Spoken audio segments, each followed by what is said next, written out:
3, 2, come on. Yeah. Dang. Welcome to another episode of On Campus with JB and Sciggy. We are finally back. It's been a while. We've been on a fall camp hiatus. It's been a little busy, a little ruckus here recently. Before we get to our guest, I just got to talk to my man Skig, man. How you been, man? It's been a while. Like, not only have we not had an episode, but I've barely spoken to you recently.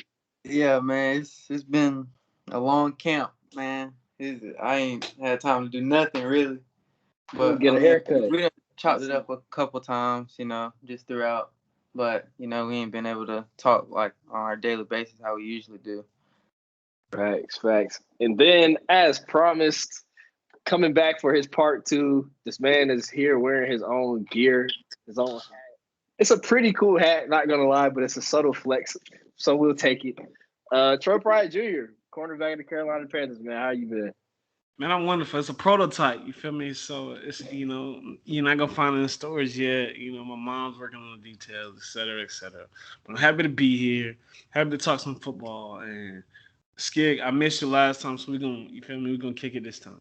Oh yeah, man. Cool. I couldn't get to the last interview, but I'm here this time. Yeah, for sure. First off, Troy, I know it's been actually. I got something crazy I'm finna mention to you about.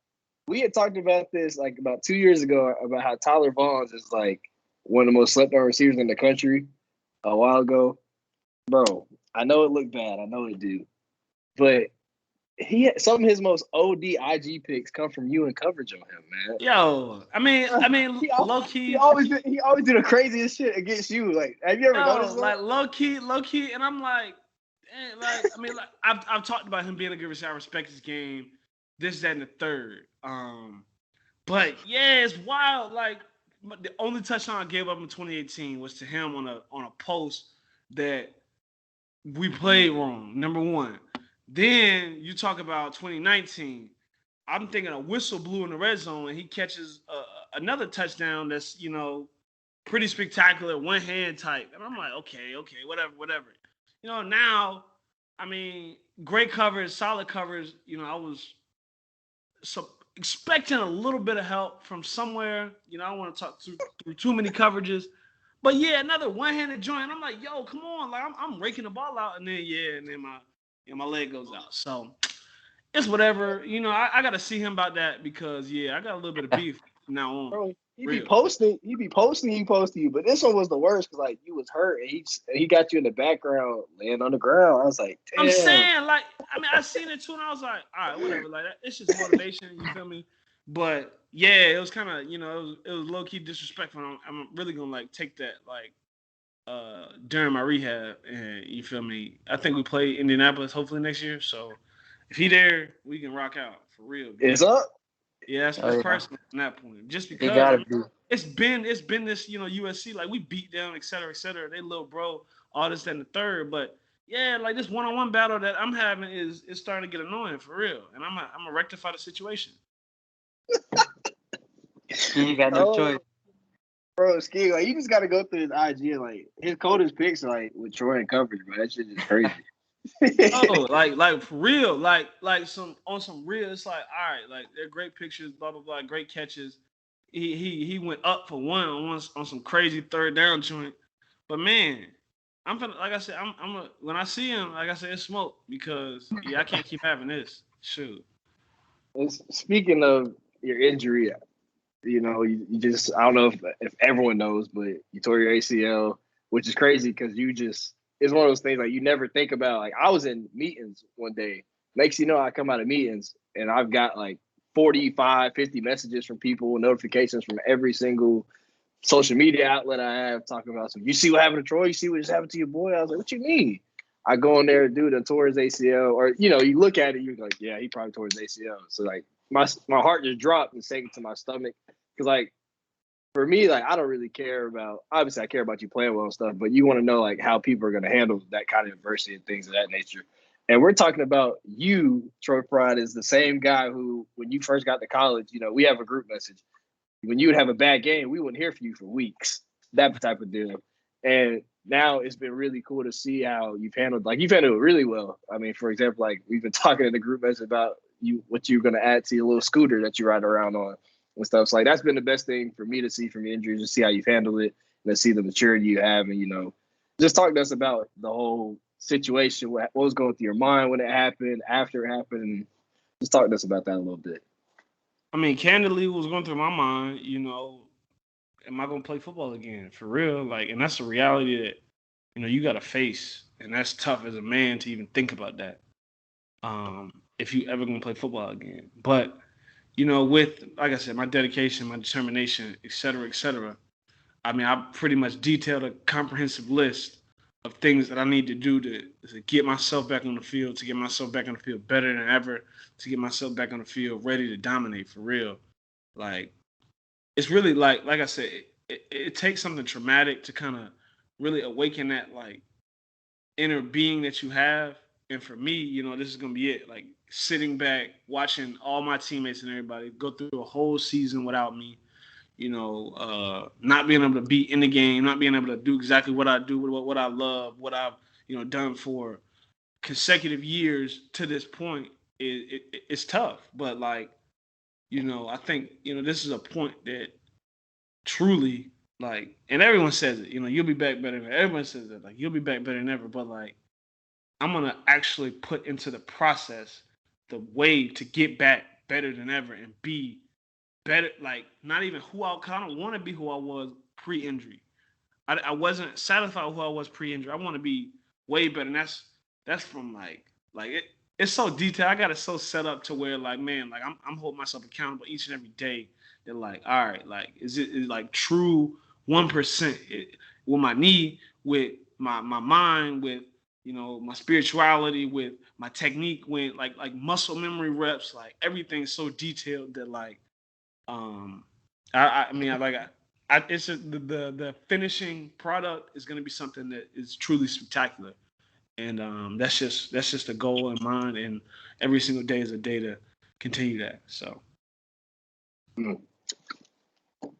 you talked about that. You talked about that inner being a little bit. I felt like you probably thought that you hit that inner being this past year when you had the torn labrum in your hip and you worked so hard on that comeback. So what's it like to have to reset again, and now you got to dig even deeper than when you thought you had just dug as deep as you could previously? I mean, it's devastating. For me, it's gonna be 2 surgeries in a year. I'm gonna spend like 8 months of this year on crutches. And yeah, it's devastating. It's tough. But I mean, I think going through the hip prepared me, because I came back from my hip and I was still running 22 miles per hour, and I was still rolling. So, it's really nothing. But like, just doing this, it's like. But now, like, I've got to be more specific. I got to be more intentional. I got to be, ready for more. I got to be ready for more pain. I got to be ready for more heartache. Like, it not going as well as I think it is. Getting like walking back again. Like I said, I just learned how to walk on my left leg. Now I gotta relearn how to walk on my right leg. I feel like a 2-year-old. But what it's gonna be is it just like I said, like it's gonna tap into a new form for me. It's gonna give me new perspective, new gratitude for just doing simple things, tying my shoe, being able to get up and put my clothes away, like that is kind of invaluable, because it's gonna make sure that I'm mindful and I'm in the right space every single day. So yes, I mean it's tough, it's terrible. Like I said, you should then come to the reality of all the things, but I know what I can do and I know who I am, and I'm gonna rock back. I'm gonna shake back. I'm gonna spin the block, as some would say. Oh Yeah, boy. it can be devastating, like those type of things, because like my sophomore year, I tore my MCL and I was out for the rest of the year or whatever. But yeah, it's just wicked trying to get back from that. You just gotta really just lock in and do what it takes to get back to that. Your MCL was a little different too, though, because you were saying how they didn't really tell you that you had actually torn your MCL in that process too, though. Yeah, because I mean, at first they had been trying to rush me back. I had got hurt or whatever, and then 2 weeks later I'm back at practice trying to get ready for the game, and I ended up hurting it worse. and hurting a little bit more.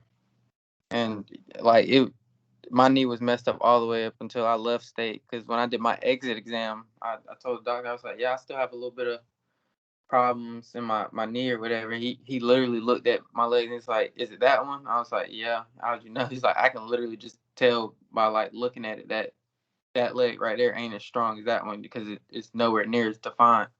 And I had to get another MRI, whatever. It still had some tear in it, you know. And But see, and that's what like injuries though. Like that's why it's so like important to be intentional. So yeah, you talk about like your school. I'm sure, yeah, they were trying to get you back. Like that's why, like it's tough because yeah, they want you to play, they want you to get back, they want you to just do this, but then they're sacrificing you being able to walk correctly later on.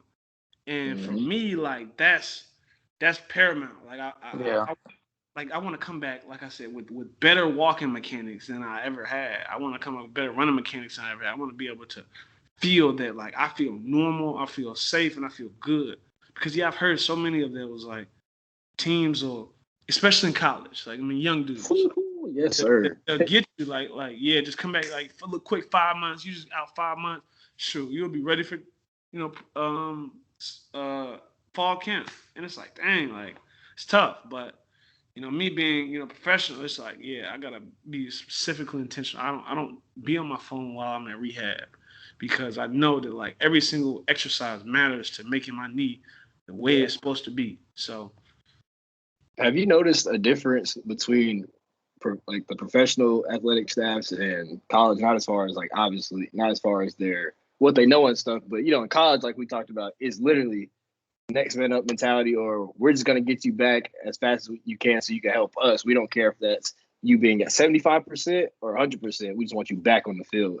Do you feel like there's a little more intentionalness at the NFL level? in my opinion, I don't think it's the athletic trainers or anything. I think it's the players. Like matured NFL mind understands. Look, I need to make sure that I prehab before anything happens, and that I'm in the training room doing what I'm supposed to do, so that I'm ready to go for the next day. Rather than in college, you got school, you got a paper due, you got like I said, you just want to kick, you just want to relax away from the facility. Should you can't be in, you don't want to wake up at 6 a.m. and get in there and be there until practice and then roll through practice and go in there after, and then like, because that's just how I was. I'm like, man, I don't never want to be in the training room. Like, so, I'm like I said, at Notre Dame, probably playing on a torn labrum in my hip, just because I ain't feel like I wanted to do that every day. And now, like, I know though, like, to get to the next day, most of the time, you really have to be intentional with your body and be like, look, bro, like my ankle was a little bit sore today. Let me get that soreness out. Let me do exactly what I need to do and be ready for the next day. That decision's a lot easier to make too when you already got the bread in your pocket, though. yeah, True. yeah. True. But I mean, you want to get that big bag. Yeah. You gotta think like you got it. Yeah, but at the college level, I mean, we're talking about guys who are just trying to get to the position you're in. Like, they probably sitting there like, I wish I could tear my ACL at the NFL level. But, in college, it's like you get one season to really put yourself on the NFL map. And if you do have an injury, I mean, you were in the draft process, they're going to check every single thing that's ever been hurt with you. Even if you had like a little jammed thumb back 3 years ago or something like that, they're going to check on all those things. Like, you don't want to lose your opportunity to get to that money. And like you said, did you think you had hip problems at Notre Dame? I mean, I knew my left hip was tight. I knew it. And I just thought it was, how it was built. I thought I was, normal. And I would stretch it eventually, like throughout, warming up and stuff, and get warm enough to be smooth. Sometimes I would be limping a little bit after practice, but I'm like, man, it's just practice. That's just hurts. But yeah, I mean, it's at that point. Yeah, you're gonna get that big bag, but it's important for college dudes to understand that like your body is an investment for real. Like for real, like 100%. Like that's what gets you that paper. Like if you have nagging injury, I mean, everyone has injuries. It's everyone has something mid-season that you're gonna be like, dang, everything hurt or something. But being in that training room, making sure that you're intentional with like your rehab and doing the best that you can to make sure that you're smooth is gonna bode well for obviously your mental going to the league, being healthy, and knowing what, kind of how you're feeling, So I would encourage anyone that watches this that plays college or wants to go to college to just keep, making sure that you're always smooth. Like, don't be scared of the training room. It's not no scary place. Coaches gonna mess with you, blah blah blah. But it's not no scary place. It's really the place to get you your money.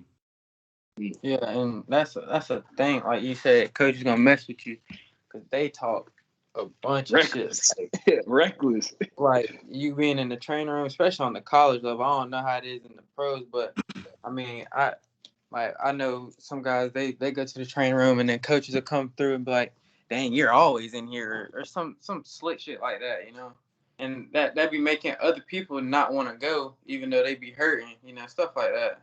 Yeah, and I've heard that a lot, and that's really weak from a coach's perspective. That's why get some real dudes out here that understand, that either have played this and done this, or some real dudes that understand in the game. Because man, if you're sitting up here getting on a kid about being in the training room, bro, he is trying to get his body right. Like, that's the weakest thing I could ever imagine. And I mean, like I said, I know from my perspective that dudes do that. They sit there, come there and be like, "Yeah, you always in here, stay out of the training room," because that's what I kind of was my mentality. Like, nah, I don't need to go in the training. I'm smooth. Like, boom.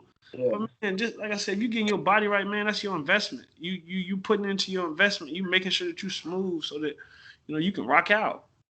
I think that's the most professional thing and mature thing that a college kid can actually do is just go into the training room. Even when you're not hurt, like you said, okay, my ankle was a little sore. Let me take care of that now before that becomes a real problem down the line. Because, your ankle gets sore. Next thing you know, you getting that thing heavily taped in practice, and that heavy ankle tape will put more pressure on your knees.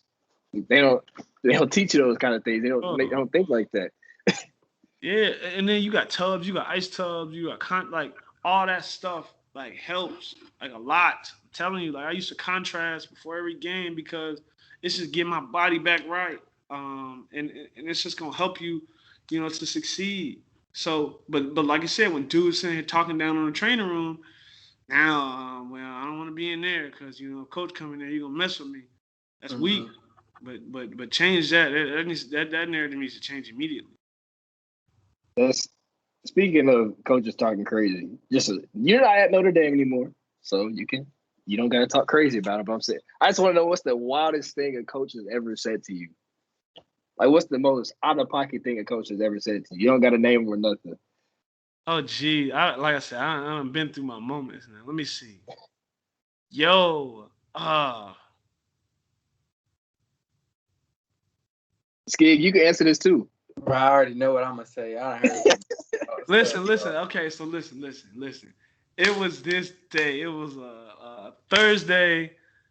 And that's kind of like not really our walkthrough day, but that's our still fast day before we get to the walkthrough. We was finna play Saturday. So boom, we was in the red zone, and at that point, the entire week, the communication was like, all right, we got to communicate in the red zone. We got to talk through the red zone. And the team or like our scout team or whatever, they ran like a pick play. So the way that our communication levels go was like this. It goes safety to corner echo it to whoever else, etc. So safety is supposed to make the call. And if safety doesn't make the call, I'm going to play with the call into the field was. So it's like a man call, right? But obviously, red zone, you got picks and things, etc., etc. So, you make different tools. Well, safety didn't like call banjo or anything like that. So I manned it up. So my guy went inside. The safety got picked by my guy, and the dude scored.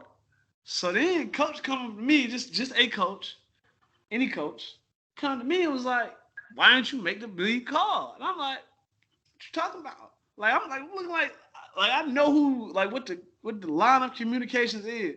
What you talking about? Yeah, so I'm looking, I'm like, okay, so they get him off the field. So I'm like, all right, well, I'll walk off the field. Like, okay, well, I don't know why that dude tripping to me. So then it come over to the side. This escalate over to the sideline because my coach started asking me, and I'm like, yo, like, what you mean? I don't know why dude tripping. So then my coach come to me. So as you feel me, we're talking. I guess he come a loud guy, anyways. He obviously here. I talk my hands. So he come to me like, blah blah blah. What you talking about? Like I said what I said, and then got to the point where Dude looked me in my face and was like, "Fix your face." What? Right? Like, so look. That's what my mother says to me. Like, Oh God. Yeah, facts. she hit me with some, fix your face. So I'm looking at him. He say, "Fix your face." After he like just then gave me the cursing, book, and just sat up there and at me about somebody not making the call, and I wasn't the person that should have made the call in the first place. So then, fix your face. Man, what? So I kept looking the same, like, get out of here. Boom, kick me out of practice on a Thursday, right for the game. Yes, kicked out. Stop playing, like, get out. So me, I'm like, look, because like in my mind, like, so I don't take disrespect lightly. And I left out a little bit of it because a little bit too disrespectful, but I don't take disrespect lightly. So at that point, like, that's the only thing I could have done was left. Because if not, I wouldn't be in the NFL from Notre Dame for certain reasons. But man, I must have walked out, and one of the team leaders came out, got me, told me to come back or whatever. But we ain't rectified the situation. But I called my dad right after I said I was about to punch dude in his face, like. Call my pops and all, like, hey dog, like, I don't know what's gonna happen, but if somebody don't apologize, like, I'm ready to go to war. Like, I'm ready to go to war about it. So yeah, man, that's one moment that I was like, yo, like, I had to be a mature adult at that point, because if I had been 16-year-old, 15-year-old short boy, I would blew up, because it wasn't it. Man, college coaches gotta realize, like, it's certain lines you can't cross, bro. Like yelling's cool, telling me I messed up is cool, but when you start like disrespecting for no reason, just because you can, like, just because you can. That goes along the lines of like college coaches threatening kids, knowing where they recruit kids from, threatening, I'll send you back to blah blah where you came from. Like, that's like, that's racist. like bro, that is the most racist that's one of the most racist microaggressions you could give us. Like, talking about, I'll send you back to where you came from. Like, oh dang, so like you just like, they acting like they got control over your life and everything. And I was blessed to not have no dude, like I said, no coach ever said it. None of my teammates, nothing like that, because that's weak. It's water.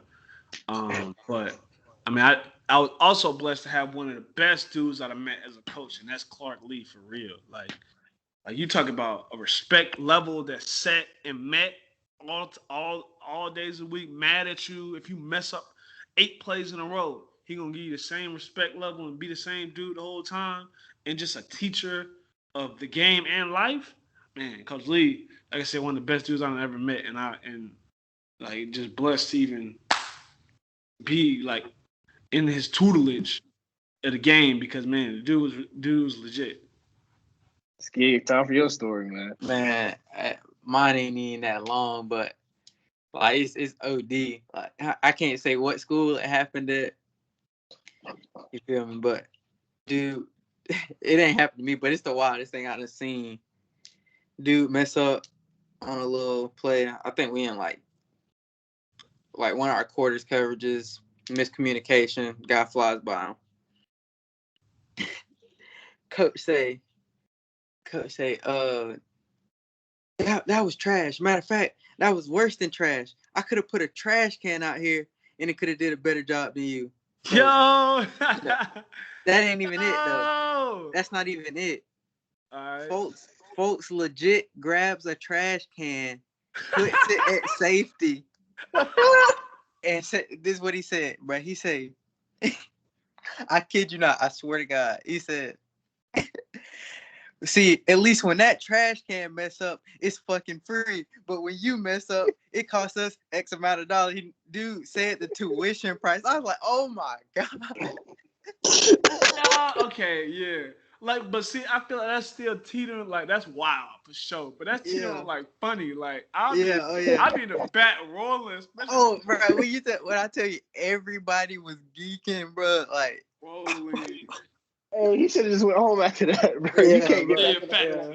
That like he got the trash. Once he got the trash, all right, Cole, you made your point, Cole. Chill. Same coach, bro. saying, Coach, so whenever we get like wing slot, our corner's supposed to press it. Yeah. And for some reason, one of the this like week 3 of camp, and one of the freshmen don't press and wing slot.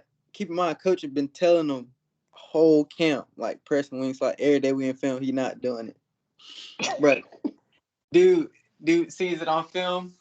He's sitting up in his chair and he just stops the film, pauses it, lays back. Them the worst. There it go. They laid back.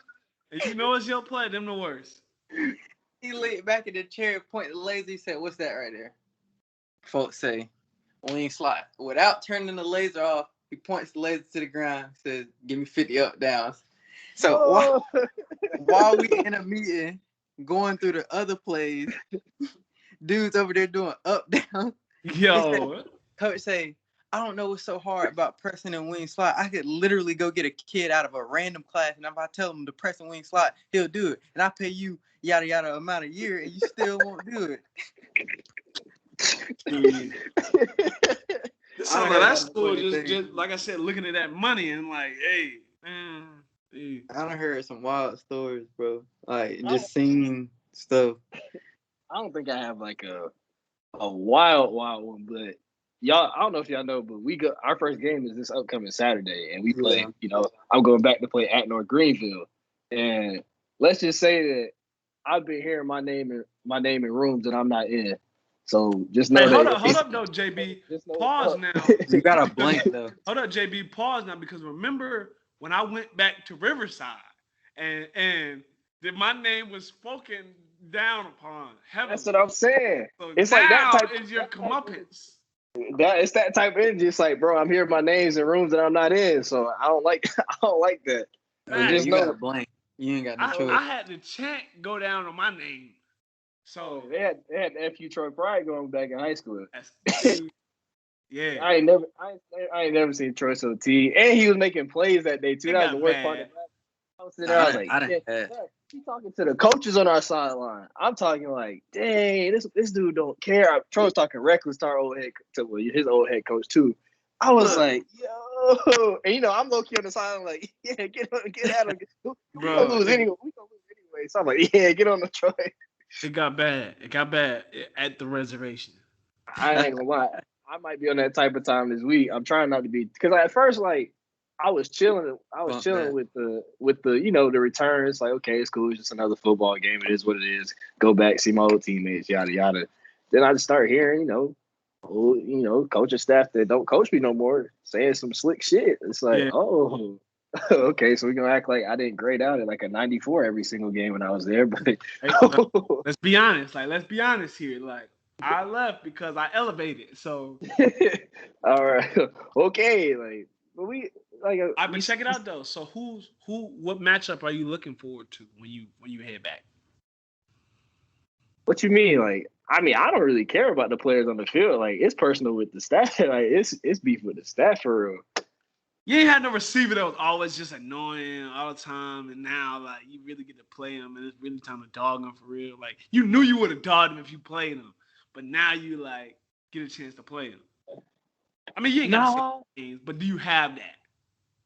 Nah, because like, I mean, for the most part, our receivers like knew what was up. Like, they knew, all right, if we flip sides, we was on another team. Because teams at that time, was playing a zero coverage, no safety over the top, and destroying our dudes. So, like, it's like they do it. It was like, they're like, I wanted to play against Catafomo, but he done retired. So yeah. I was looking forward to playing against him, but he retired. But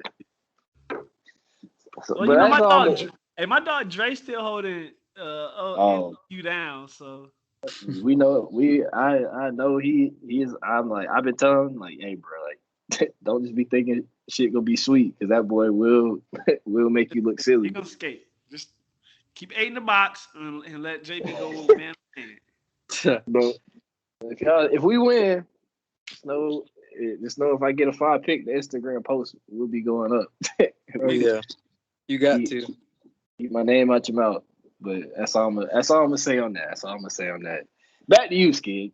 Yeah. You had a lot of stuff go on before fall camp, during fall camp, after it. just kind of talk to us about your timeline. You battling the NCAA, battling stuff off the field. Yeah, man, it's been a rough August, bro. Like, I mean, from even before camp, battling with the NCAA, seeing if I'm gonna be eligible this year. They told me CSU told me what I needed to, be eligible for the season, because some stuff happened there, and I ended up leaving again.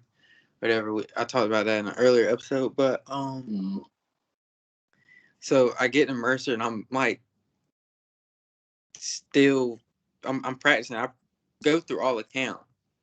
Like I was telling you before the show, they had ended up moving me to corner, and I had started going with the ones, and literally that same day that I was going with the ones, I found out I was ineligible. And so,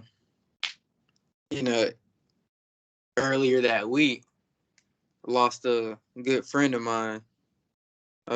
He got shot up in Charlotte, but like, that was just mentally draining, and to lose that. I wasn't able to come home for the funeral because I wasn't like technically fully vaccinated at the time. I had both shots, but it's not considered fully vaccinated until you're 2 weeks out from the second shot.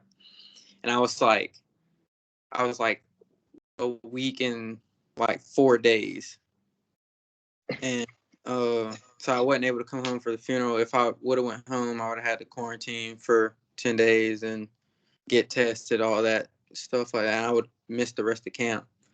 But so I wasn't able to go to the funeral. Then, finding out I was ineligible, and I was like, well, dang, bro, like, I done put in all this time, put in all this work. I done tried to work my way back up on the depth chart. It's been 2 years since I played. I'm excited to get back on the field, just to find out now I got to sit out a whole, another extra year. And, like, I ain't gonna lie, like, my confidence with football is just not the same as it was. Because, honestly, I don't even know how I play anymore, like, game-wise. I had I started off kind of slow in camp this year, just getting back adjusted to it. And then, like, I really started to pick it up. Like, I started blanking towards the end of camp. And I was starting to get my confidence back. And, we play next week early. Like, we play Thursday. And so I was that is right. super excited to, just get back on the field, be on the game setting, finding out I wasn't eligible. And then we tried another route to where it wouldn't have been CSU that had to release me, but like the NCAA could just, clear me through a waiver, and they denied the appeal. So yeah, I'm SOL for this season. I think the hardest thing during that time was, like, of course, the death of your friend came first. That was big. I played with a couple guys from your area that dealt with that as well. I think the hardest thing for me during that time is, you're the spread positivity guy. Yeah. And now I got to go check on my positivity guy. Who's supposed to be, you breathe life into me on a lot of days. I'm a positive thinker, but you have it at another level where I'm like, okay, I need this guy to speak some life into me today. And it's like, dang, my dog was down. Like, I could just tell it in the way you were typing when we were texting. It's just, that's a very difficult thing to go through. And I can't imagine, you having football. Sometimes football is your release from certain things. Yeah. And now you lose that release because the NCAA wants to screw with you. So, but I do have a question for both of y'all that kind of refers to your story. Troy, we'll let you answer it first since you're the guest. How do you guys, because I struggle with this, how do you guys handle your faith, your spirituality when you feel like you're not reaping, like you feel like God hasn't given the things that you've sown? Like, how do you guys handle that? Because I struggle with that because, we're all guys that are hard workers. You're not always going to get every single bit out of, because if that was the case, we'd all be all Americans. We'd all be all pro guys. You know what I'm saying? Like, how do you deal with not feeling like you haven't reaped what you've sown? Just to start for me, I would say, um, you know, it can't let you, it can't allow you to lose faith. First of all, in the process. First of all, second of all, in God. Because I remember. So another quick story, real quick. I remember it was either freshman or sophomore year. I had like some computer class, so I think it was freshman year, and looking up tuition, like on the classes and like how much tuition costs from in-state, out-of-state, et cetera, et cetera. Wait, you And talking about high school? yeah, in high school. Yeah, in high school. This back when we was talking about trying to just get a scholarship to Wyoming. That's what I'm saying. So look, this is it all goes with that. It's like, so boom, yeah, I'm sitting here just like looking at tuitions, and I'm like, man, like, dang, that's a lot of money. Like, I know my family doesn't have that. Like, there's no way that my parents had $26K every year to pay for me to go to school. So I'm looking, I'm sitting, I'm like, okay, well, Coastal's got some good, got a good number for in-state guys.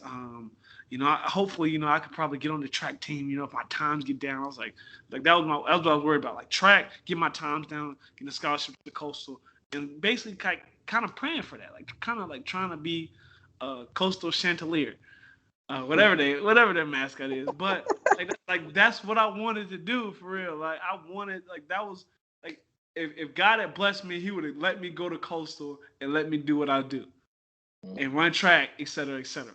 But like his plan was way bigger than that, obviously. Mm-hmm. And like at the time I couldn't see it. I'm like, dang, like I just hope I get in the coast. Like I hope, they see my submission that I gave for the track program. They see my time, and they watch out for me this year, and I do well, and I can go to Coastal so my family doesn't have to pay for college. That was my whole plan, and that was everything that like was going. But like obviously God's plan was way different, way bigger, way better.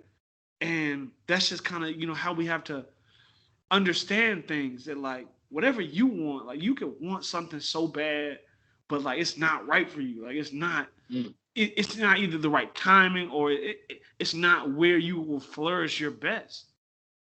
So all these blessings and everything that you want, obviously you continue to pray to God for those things, but understand that His plan, His purpose, everything that He set you out to do is only known to Him. And you work as hard as you can do everything you want. Like I said, I ain't pray God tear my ACL. Nah, but I know that He's giving me this challenge because I pray for strength. I pray to God, let me be the strongest, that I can. So He gives me a challenge to overcome so that I can be the strongest. And that's why, like I said, I've detailed my plan, because I know that, if I come out of this the way I'm supposed to, the way that God has intended for me to come out of this, I'm gonna come out of this.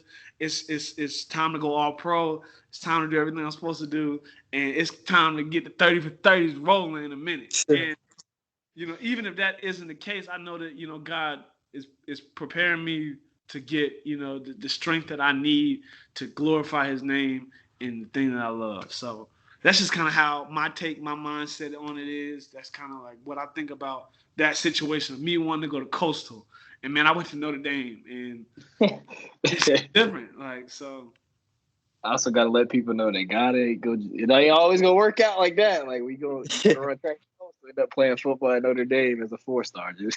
But he's definitely faithful, because I think like you've been a guy who you were a little league legend around here. You were the man in middle school, high school. So it's hard for you to actually, and you never actually been in that underdog role until you really got to Notre Dame. Even though you were still a high recruit, you came in and you were still battling for playing time as a freshman. I think Jay Love was the only corner that really, really got to play as a freshman out of your freshman year group.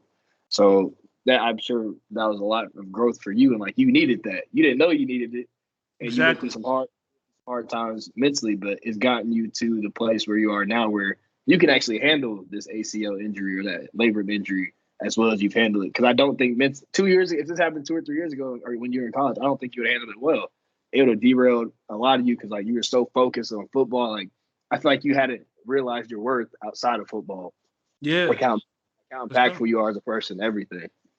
Exactly, and I mean, like you said, I mean, I'm just praying for God to make me better, and the challenges that He brings up are to make me better. So, and He's done that, like I said, because you said it right there. If this has happened a couple of years ago, I'm still dedicated, I'm still motivated, but I sure would have questioned everything in my life and not been, I would have just it would have been like football's taken away. Well, everything's taken away from me, rather than like understanding that like it's bigger. I provide more, and like I said, I'm still the same dude in football. Yeah, I ain't gonna lie, like that's been like how Troy said, like you just gotta keep the faith, and that's kind of been my mentality towards things. But like recently, I've been asking God, like, do you still want me to play ball, or like, like I love football, but I know my purpose. Like when I die, football is probably not going to be what people remember me for, just because I'm the type of person that just loves helping out the community and helping other people. That's what they're going to remember me for. So I've been asking God, like, are you trying to set me up for something else, or like you still want me to try to play ball, or like what's going on, like, and it's been hard because I have no idea what's being planned for me, because like I'm supposed to graduate this year, graduate from college, but I'll still have 2 years eligibility to play ball.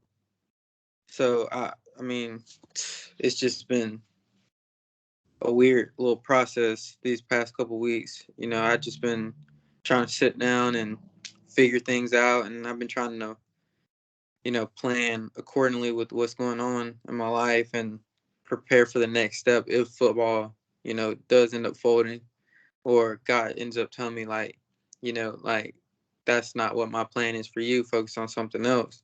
I've been just thinking of things that I could do within the next year or so. But like I said, man, it's been wavering confidence for me right now, because up until now, like honestly, I feel like I've been like the most confident person in the world. Like I never feared any man, never feared, like, up until 2 years ago, I knew that God's plan were not new, but like I thought that God's plan was, to be in the NFL. And, with all these setbacks and stuff, now I've been questioning, and, I'm just trying to see what he's got planned for me. But it's not that easy, You gotta weather them storms, man. Yeah. No, it's not. One of those things. I would say just keep. I mean, like always, like you got your plan A and go everything you got towards that. But yeah, it's smart for you to also understand that there are life is abundant. It's more than just that. Yeah. But I mean, like I said, keep the goal the main goal still though. Oh yeah. Right. One of those things that made me think about that question is I remember the year LSU won the title. Was that 2 years ago? I think it was, 2 years ago, and they had The Rock do their little national championship video, speaking their video narration thing, and he had said a quote. He said, "I remember having nothing, giving everything, and yet still falling short. Rock bottom transformed me, fortified me, and it made me who I am." I was like, dang. Remember having nothing, giving everything, and still falling short. Because, like, how most of the time you hear motivation, it's like, I remember having nothing, giving everything, and then I got what I wanted type of thing. No, he's like still falling short. And like, I feel like a lot of the times, like, that does feel like my story. Maybe it feels like your story, Skig's story. And, you think about those things like, dang, when you feel like you've given everything you could give, what did you really get out of it? And you think that just because I didn't accomplish the goal that I had in mind, that I missed out on everything. Like, I did all the work was for nothing. But then you look back at the journey, you sit back and look like, dang, I look at the person that God's brought me to be within this time, like, dang, I was that person a year ago when I started this journey. I thought I was chasing this dream, but really God wanted me to see this and become this and turn into this. And it's just one of those amazing things in life where you think you feel like you're down and out, but there's really something over the horizon. And Skig, you have no idea what's gonna happen next for you. Like you might feel like you're at your rock bottom right now, but at the rock bottom, there's only place that goes up. So Facts. You're a smart dude. So you're a smart dude. So the only thing, like, you're gonna find a way, man. I promise you're gonna find a way. And there's a lot of things that you have, and a lot of qualities that you have as a person that can get you in the rooms that you never had any idea that you can put your foot in or get your foot in. So just keep being on top of everything, man, and keep staying faithful. Like one of the things that's been big for me is like I've been in my word more within the last month or two. And even though I feel like, I read about all the miracles God has done, and I read about different things that help with my anxiety towards certain situations, and still wonder, dang, why these bad things still happen to me if I know God is capable of removing me from these situations. But you have to understand these are things you got to go through. Like that just is what it is. Nobody's gonna just live a sweet life and just go straight through everything. Like it's gonna be all right. I think someone what's the saying? They're like, everyone you meet, or you're either just got out of a storm, in a storm, or about to go into one. So we have to approach life with that mentality. Like whenever you don't be like when things are going well in your life, don't expect something bad to be coming on the horizon just because you're starting to see the blessings and reap the benefits that you saw. And I think I've been guilty of that in the past. So Yeah. But anyway, go move into a little better of a topic here. All right, Troy. You get 3 receivers in the NFL that's on your hit list when you come back. Hit list. Besides Tyler Vaughn, we know it's smoke off real. That's on site. That's warm-ups. That's in warm-up. That's on site. Facts. I mean, 3. Let me see. Okay, well, I mean, so like I said, part of my comprehensive list is of like things to do to get back is going to be a lot of film study on a lot of different dudes. And obviously, you want to see the best dudes. That's just as a competitor. But I mean, for me, I want to dominate the NFC South.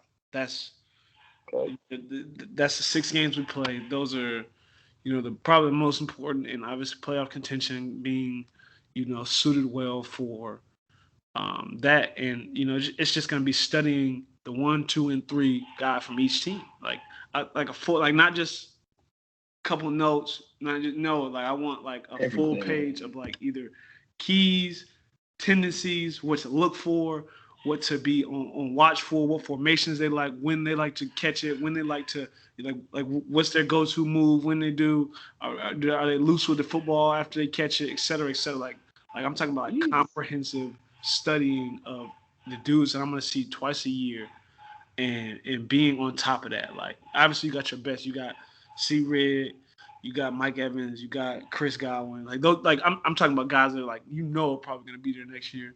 Yeah. And like getting into those 3 and 4 guys, like getting into the guys when they go empty, who they put on the backside to run this and the third. And if everyone's giving help to the main guy, you're 1-on-1 with him. You got to win that matchup. What are his tendencies? Boom. Yeah. Or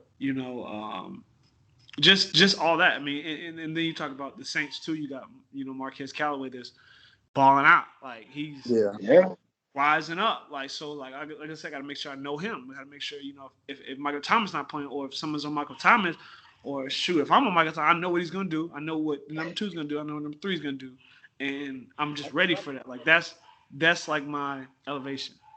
Mike Thomas is gonna run a slant. I can go ahead and tell you that right now. Yeah. So. Hey, y'all gonna chill on his name, bro. Like I said, he's not playing with y'all this year. Man. Hey, Clinton, slant boy, he got the swinging, so it's smoke. You don't have to worry about much with him, man. I mean, you got about 8 yards you have to cover. And sit down from there. You don't even have to backpedal. Hey, I don't know. Hey, y'all seen Jameis out there though? Like, oh yeah, he's swinging that thing. I said it. I said he should have started last year for real. Bro, Jeremiah talking about he gonna win MVP this year. I mean, if he like Tom Payton can get them turnovers out of his mind. Bro's in the 30-30 club. That's hard. That's hard for real. Right. You really gotta be like his last pick as a Buccaneer was for the game, a pick 6. It was wild, but like, you gotta get it. But if you get that out of his game, 30 tug is still like that. Like, come on now. No, that down to 15. 30 is ridiculous to think about. That's fine though. Ain't nobody else doing it except in baseball. He's terrible. No, I'm kidding. I like Jameis. I mean, you can't say the interceptions and turnovers is bad. Yes. Yeah. If Tom Payton get that out of his game, he's gonna be tough. Yeah, he not ass. He ain't like, he ain't Teddy Bridgewater, but Hey, chill on QB1 from Denver. You got some chill people on. he got to push that ball down the field, man. That's all I'm saying. Okay, but like I said, they Hey, got I ain't a gonna lie. team. They got a team that's gonna support him too, though. That boy got an elite defense. Von Bro, but coming that's back. only gonna get you to the AFC title game, if that. You got to win the game at some point. I picked y'all boys to win the NFC South this year. Who's y'all boys? The Panthers. Gang. That's Hey, what listen. I did. Regardless Look, of mine. let me tell you why. Buccaneers about to run train on that division. No, I don't see that. I don't see them doing that again. I don't see it happening. Fact. Y'all defense. I feel like y'all defense gonna be good this year. You've seen it. You've seen a little preseason sneak peek. So stop playing like Bro. this. And don't do this. Who was it? It was Bouye y'all picked up, wasn't it? Yeah, he's ready. He's ready to fill his role. And then he hurt. I like Sam Darnold. I thought he was a good quarterback with the Jets. It's just the Jets suck. So I feel like he's gonna produce. Davey, look now. Don't play with it. Don't play with the Panthers. Man, like I said, we made the correct offseason additions. Caffrey coming back this year. So y'all should have drafted Justin Fields, but that's neither here nor there. They just McCaffrey back. Let's not pretend like McCaffrey. That's what I said. McCaffrey back this year. Corner 8 instead, but okay. Hey, JC's elite though. Look at JC Horn. He is, but is JC gonna win you the Super Bowl? No, he's Panthers and Redskins, my team to watch this year. God, why the Redskins? You think Fitzmagic going? The Redskins are better than y'all. I love. Come on now, we won. We beat them last year. Stop playing. Their defense is proven elite. Y'all their defense is OD. But they couldn't beat us last year. Bro, Taylor Heineke. Y'all my two teams. If they play Taylor Heineke, they'll win. No. Right by one of my playoff games. Hey, you better stop playing with Fitzmagic. That's Kellen Mond before Kellen Mond got cool. Fitzpatrick is definitely ass. He's definitely butt cheeks. Like that's chill out. Bro, you'll be giving like I want to know who you give credit to because like all I hear most of the time is like you taking, you playing with somebody name tag. So I need to know what your picks are. For teams? Let me see. Teams Give me your not, surprise team. Give me your surprise team. Your surprise teams. I'd agree with you on the Redskins. I'll give you that You one. better agree on the Panthers. Y'all are good, right? They're at least coming in second in that division. Well, that division sucks. That doesn't make them a good team. That's cap. Nah, their division nice. Their division nice though. Falcons are hot dog water. I'll give you. The Saints aren't going to be as good as y'all think, even though Jameis is going to play quarterback. They're going to win like 5 or 6 games and be looking to be drafting their quarterback of the future next year. So, the Saints? Win 8 out of 17. You think they're going to win 8 games? Okay, that's fine. But that still doesn't make them a good team. Nah, I mean, yeah, you're 8 right. and 9? 8 is a lot more. Okay, but you haven't told us your sleepers. Okay, I'll give you the Redskins. I'll take that. Let's see the AFC. My sleeper last year was the Bills, and that worked out for me. So, I guess. We didn't hear that. You didn't say that loud enough. Say it with your chest. Sleeper team. Say that with your chest. Oh, my God. Let's see. AFC. Brother, AFC going to be – oh, no, the Chargers. The Chargers in that division with Oakland. I ain't saying – but see, second in their division is still going to be them winning like 10 games. So that's your sleeper team, or that's just a team that's going to be solid? They'll split the Broncos. They'll split the Chiefs, and they'll sweep the Raiders. You said split the Chiefs. They're not splitting the Chiefs. They going to split the Chiefs. They're going to split the Chiefs. Okay, I'm going to remember that. They're going to split the Chiefs. I'm going to remember that. Okay, but these aren't sleeper. They were solid last year. That's not. Yeah, they were straight last year. They were like what, 6 and 10? No, they were like 7 and 8.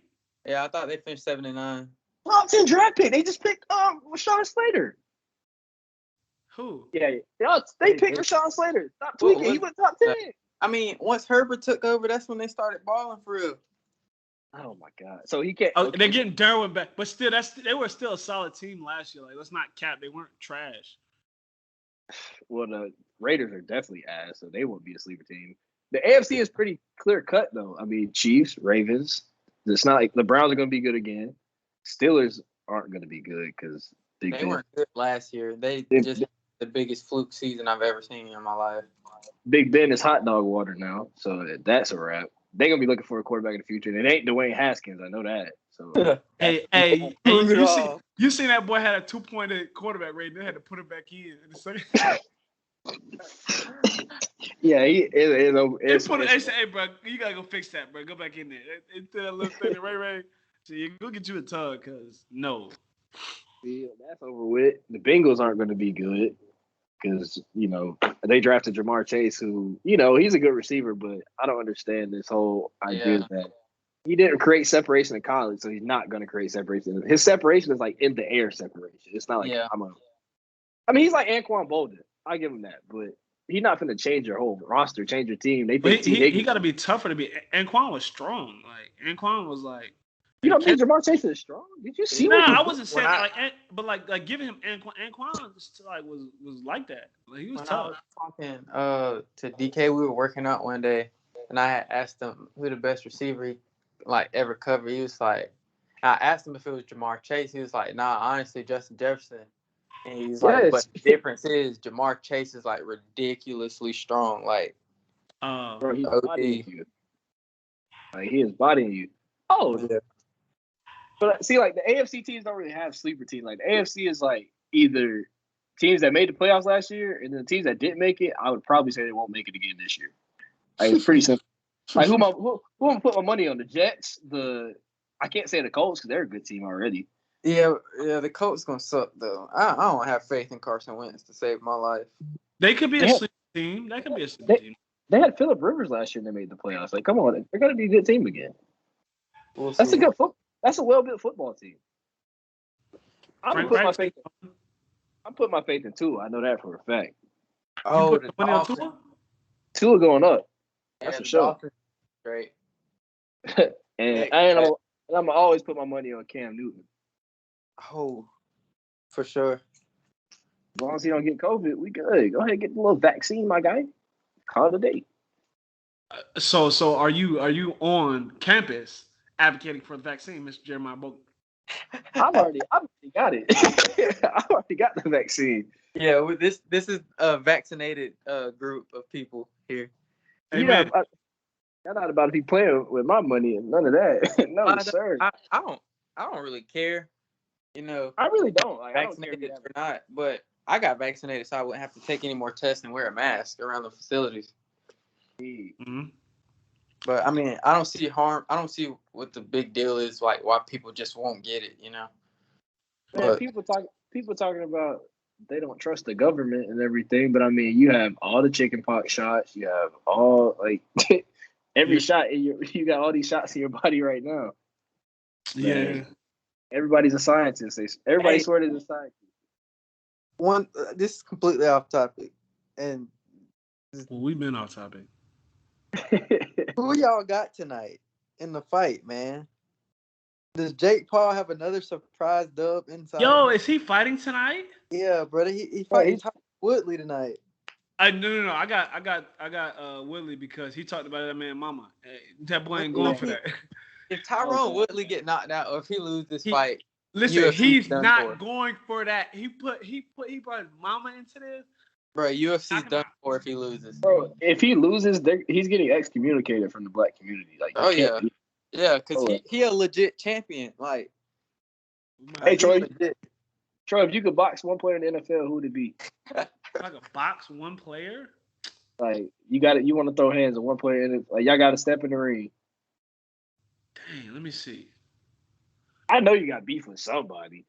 It's like Marshawn Lattimore, Mark Evans. What's his name? Evans got beef. Mike Evans got beef. So I mean, I don't really have beef. Like I said, I'm fresh out. You feel me? I was a rookie last year. I was just trying to make it shake. So I ain't really, had the time really beefing. You feel me? Talk my talk. That's over for this year. But now, who do you want to start beef with? Who you trying to start smoke with? Like, I mean, me and Robbie went to blows at practice one day. So he's on your roster. I'm not gonna box him because that's my dog. You feel me? We still cool off it, but we went to blows. But nah, I mean, I don't know. Like I said, I ain't beefing with nobody. I ain't got no smoke. I'm just, like I said, when I get on the field, I'm gonna be happy. I'm just gonna be a happy dude. I'm gonna talk my talk when I'm balling. Right now, I ain't fighting nobody. I'm just kicking, Yeah, Man, That's just in case What any are Carolina. you, a quarterback? What are these media answers you're giving us? Who the heck? Bro, I you have the to. box? Like I said, I don't know what my threshold is yet. I can, at any point I get a text from somebody like, "All right, like cut it out, like stop playing." Like, Yeah, I'll be in, bro. I I'm not. can't not- fight. I don't have I'm nobody not to tripping. fight. I'm not tripping if the Panthers trade you, but that's neither here nor there. So it is what it is. My employer is Carolina Panthers, and I love them. Hey, we love them too because they signed your check. So thank you. Who in charge over there? David Tepper. Tepper.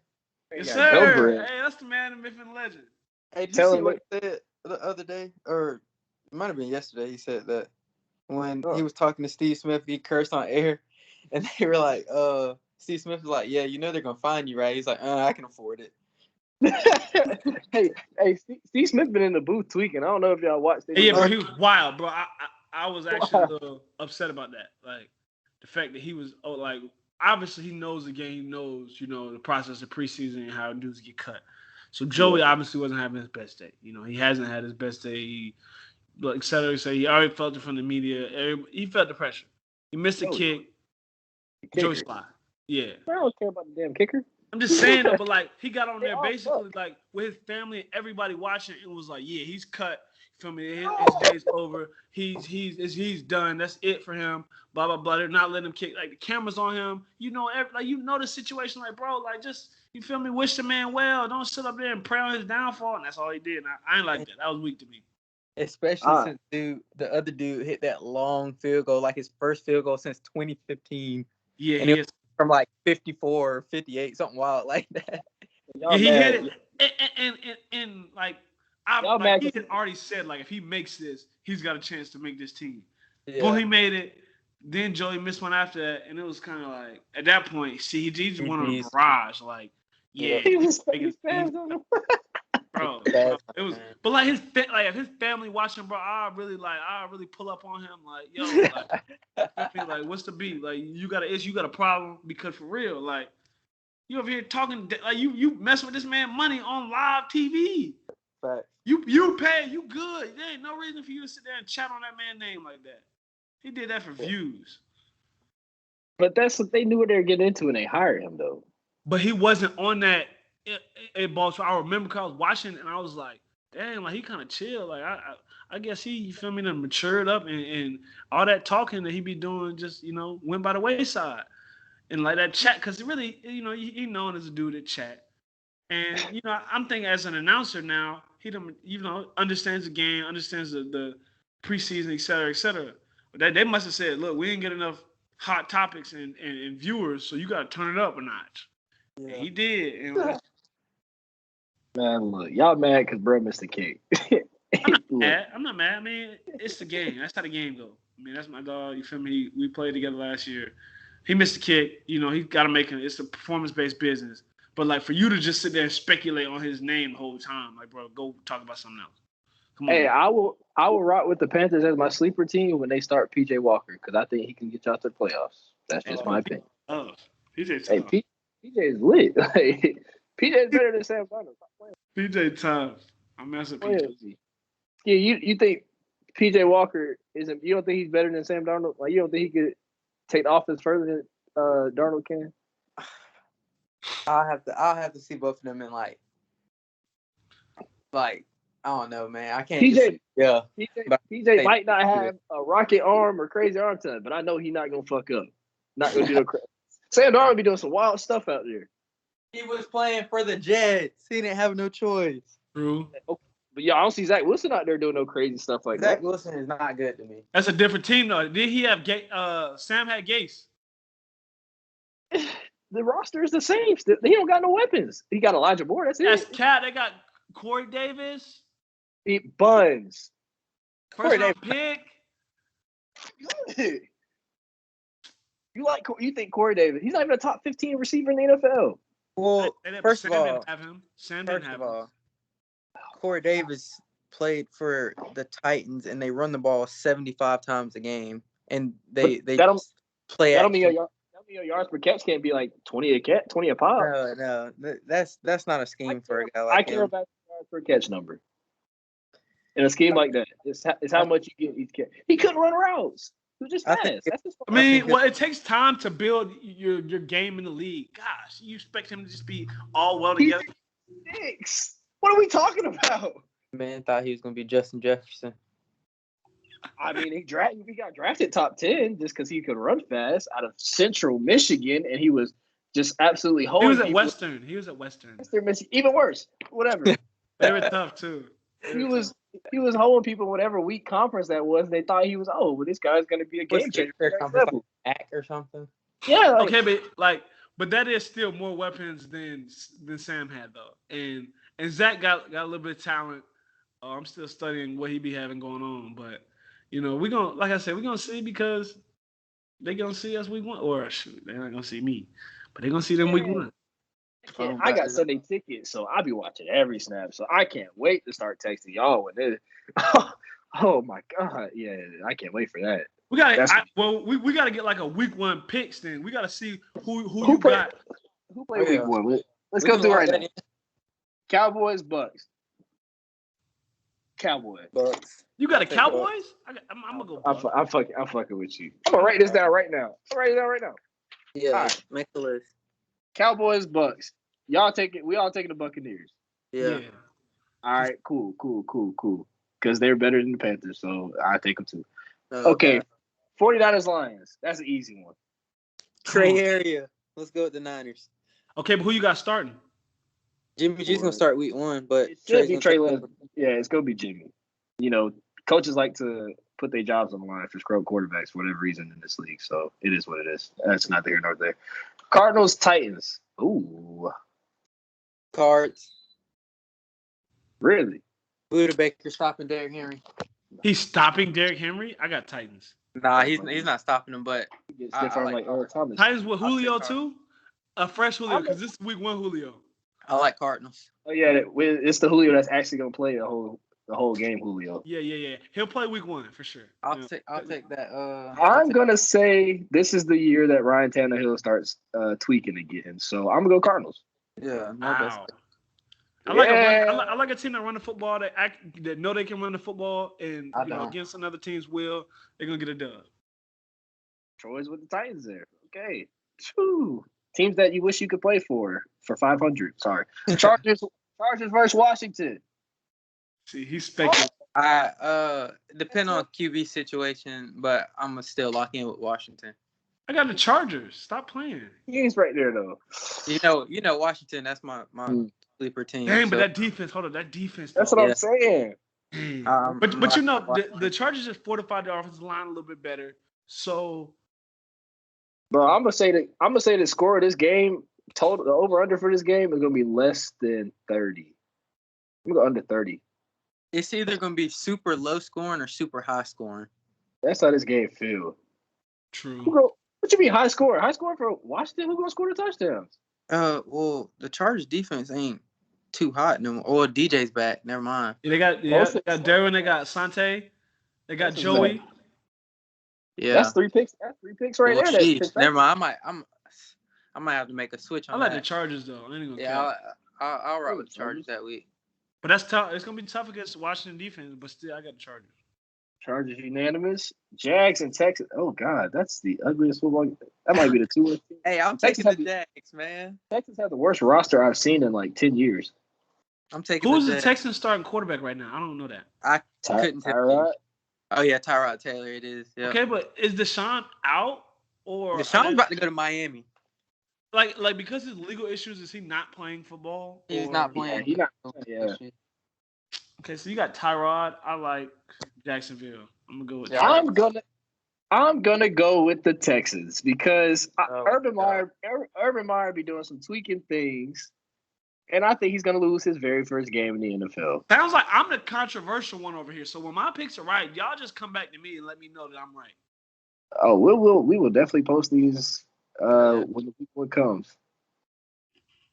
All right. Eagles, Falcons. God, it's a terrible game. Eagles, Falcons. Okay, wait. Real quick. Eagles and getting Gardner Minshew. That felt racist. Let's be the backup. That said that felt racist. Yeah, weren't they just saying that Jalen Hurts is like the franchise QB? Like, it's believed that he's a franchise QB? Well, like I said, if you look at Minshew's numbers, they're not terrible. It's the Jags, they suck. They're gonna bring him in to be a backup. You're advocating for Gardner Minshew now? But they had Joe Flacco. Joe Flacco can't back up. Joe Flacco is about to retire within the next 3 days, so he's old as crap. Just saying though, but like he could back up Jalen if they knew Jalen was the guy. I think they brought in Gardner to I like challenge Minshew for the over one. Flacco. So, who are you? I'm going with the Eagles. Yeah, Who are they playing again? I'm sorry. I got distracted because Gardner is. They might, like I said, try to start my dog. The Falcons. I like the Eagles. I'm going Eagles. I just feel like, yeah, let's go Eagles. There we go. Fly Eagles fly. Ooh, Jets, Panthers. Ooh. Come on now. Come on. Yeah, you know who I'm locked in with. I'm going with the Jets, baby. Yeah, you the outlier here, dog. Yeah, you know what it is. That's a dub. I was talking crazy about Zach Wilson. Oh, he finna light your defense. It's a revenge game for Robbie and Sam too. Yeah, I like. You think the Jets worried about them boys get revenge? They don't care about them. They let them go. I'm saying they're gonna feel sorry for it. Man, look. Here's my thinking, Troy. I need the whole secondary to get torched, so it makes it easier for you to come back. It's simple. You know what I'm saying? Hey, chill out, brother. Don't pray on my dogs. Now I hope everybody do well, so that when I come hope back, be even better. And then no, it's gonna be better because when dudes are doing well, and I come back and still, you feel me, make it happen. It's gonna be like, yeah, like his rehab. Y'all still will have a quarterback holding you back from getting over the hump. Wow, gotta love it. Did you put that? Is that something you just put in your notes? Because it's a lie. I just wrote it down. Seahawks, Colts. Ooh. Hawks. Let Russell cook? Yeah, I got Hawks. Yeah. Why do y'all like them so much? I think Russell Wilson throws the best deep ball. Like Russ through the first 10 weeks, MVP. And then after that, first 10 weeks though, lit. So it's week 1. Yeah, I got Russ. He gonna light it up. I don't know about that one. Wentz ain't did nothing, and he's supposed to be playing week 1. So I'm saying, and then like he come back from the foot. Q come back from the foot. Do we think Carson Wentz is better than Phillip Rivers? No, but I don't know if Phil couldn't draw the ball downfield at all though. Yeah. That arm I never thought Phillip. He was like Drew out there. Him and Drew was out there throwing that wet noodle around. I'm gonna go. Rivers was good. I'm gonna go Colts. Wait, you said what? You're tweaking. He puts up ridiculous numbers, but he can't throw the ball past 25 yards. Who? Recently, like his whole career, he could. He just couldn't do it like the last 4 years. Yeah, exactly. So, but I mean, that still count. Yeah, I mean, I don't think. I've never been a Phillip Rivers fan. I'm going with the Colts. I'm gonna trust the defense. Steelers. Oh, this is the easy one. Steelers and Bills. That's simple. Yeah. Bills Mafia. Let's go through a table. Vikings, Bengals. Oh. I'll actually stick with the Bengals on that one. I'm gonna go Bengals. Just because I think they have one of the best safety tandems. You talking like that's all pro Pat Pete. I'm just saying, I was just trying to recall their football players. So I was like, okay. Pat Pete. The Bengals don't have William Jackson anymore though. Else, Cameron Dantzler. It's a toss-up in this one, honestly. You can pick one out of a hat for me for this one. I don't really. We'll go all Bengals on that one. Yeah, I'll take Bengals. Broncos, Giants. Oh, God. Not T-Man. Let's go. I'm going Giants. I'm going Giants. Me too. Yeah, I'm going with the Giants too. Oh, you going Giants too? No, yeah, I got Broncos. Stop playing, Teddy. I got the Giants. Give me Teddy. You just talked 3 weeks ago about how good the Giants defense is going to be. You're going to pick the Giants. Yeah. Bro, the Denver's defense is good too. They just got Kyle. They're getting Teddy Bridgewater was your quarterback last year. You watched it firsthand. Not win you more than 6 games. And you're gonna sit here and pick him against what could be an elite defense. Listen, I'm also picking. Like, you have to understand that Denver's roster is elite. Like, their receivers are coming back. Number 1. Number 2, they're getting Von Miller. They just got Kyle Fuller. It's Vic Fangio's defense. He knows how to use those individuals. You got Bradley Chubb. You got come on, let's not forget that Denver's elite too.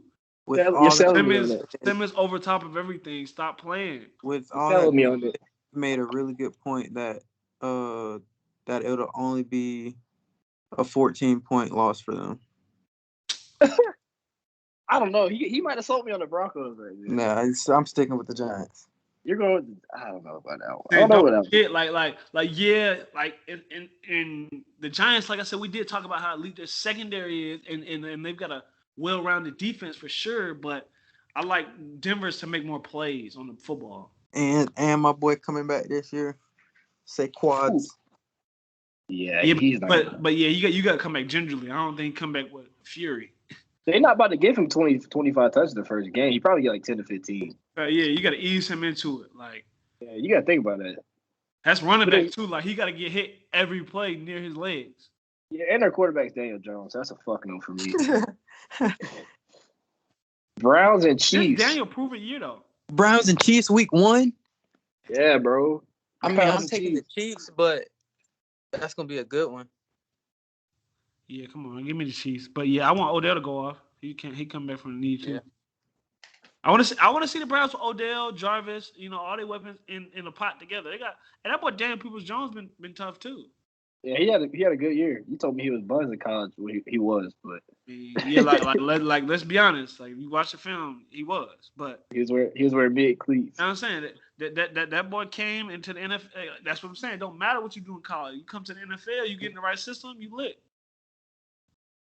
All right, we got 3. What? 1, 2, 3, 4. We got 4 games left. Next game, Dolphins Patriots. Super Cam. Yeah, Cam. I'm going right with Patriots. Well, the Dolphins are my sleeper team, so Dolphins for me. Oh wow. What makes you is it just Tua that's making you say Dolphins? The roster they put together and the coach they have, come on now. Packers and Saints. Pack. Oh, Aaron Rodgers is back. It's over with. Yeah. MVP again. It's over with. Let's be honest. But I think Jameis has a good showing. No cap. Not against Jair though. Bears is my goat. Aaron Rodgers is my goat. So. Oh, easily. Bears and Rams. Monday is the Sunday night game that week. Rams. Matthew Stafford throws for. Yeah, come on now. If they're starting Andy, get him out of there. Oh yeah. Yeah, forget about it. If they start Justin, look. All right, Bears. Let's rock out. All right, last game. Ravens, Raiders. You don't even have to ask me who I'm taking. They said go flock. Them boys said they're gonna figure Lamar out this year. I said psych. MVP. Psych. MVP. Stop playing with him, bro. You can't figure out a QB that run a 4.3. You can't figure that out. Yeah, he got arm talent. Stop playing. He throw the ball so effortlessly. Like I said, I seen him because it came to practice. And I'm like, all right, let's see the hype. I'm watching the film. He just look at that wrist. You feel me? I didn't lie. They didn't make him do too much, but still. Bro, we might not even record every week, but we would definitely probably hit you up and do a pick 'em every week. Yeah. So I can talk shit to y'all because I think y'all tweaking on some teams. Maybe. But like I said, if I'm right, I'm lit. But your bias is crazy. But it's okay. You just watch the quarterback. What bias do I have? The Panthers bias? You just watch the quarterback not when you more than 6 games and you still root for him. But that's okay. That's fine. I think his roster. And did it in person. I watched it from my couch. But I don't know what I'm talking about. The roster that they have around him will suit him better. When Drew Lock comes in week 7, they're going to get litty.